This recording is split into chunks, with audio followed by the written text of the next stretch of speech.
Football বিশ্বে এক নতুন অধ্যায়ের সূচনা।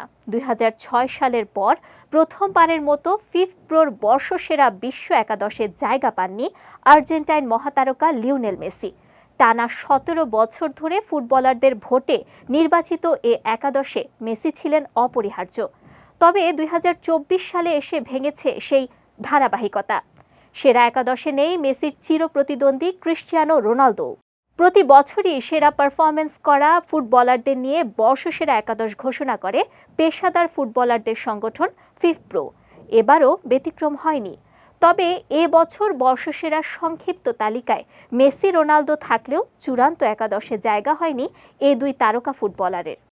আজ প্রকাশিত পেশাদার ফুটবলারদের বৈশ্বিক সংগঠন ফিফপ্রোর বর্ষসেরা একাদশে রিয়াল মাদ্রিদ ও ম্যানচেস্টার সিটির খেলোয়াড়দেরই আধিপত্য দেখা গেছে, যেখানে আছেন রিয়াল মাদ্রিদের ৬ জন এবং ম্যানচেস্টার সিটির ৪ জন ফুটবলার। একাদশে জায়গা পাওয়া অন্য খেলোয়াড়টি হলেন লিভারপুলের ভার্জিল ফন ডাইক। এদিকে রিয়ালের ৬ খেলোয়াড়ের মধ্যে আছেন ২০২৩-২৪ মৌসুম শেষে ফুটবল থেকে অবসর নেয়া টনি ক্রুজো। রিয়ালের অন্য ৫ জন Dani Carvajal, Antonio Rudiger, Jude Bellingham, Kylian Mbappe ও ভিনিসিয়াস জুনিয়র।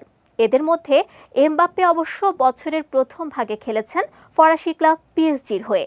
অন্যদিকে সিটির ৪ জন Ederson, Kevin De Bruyne, Erling Haaland ও ব্যালন ডি'র জয়ী রদ্রি।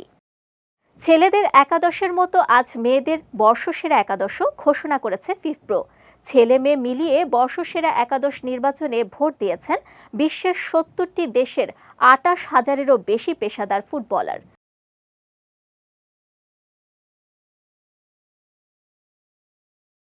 ২০২৩ সালের ২১ আগস্ট থেকে ২০২৪ সালের ১৪ জুলাই পর্যন্ত যারা অন্তত ৩০টি ম্যাচ খেলেছেন তারাই বিবেচিত হয়েছেন সেরা একাদশের এ নির্বাচনে।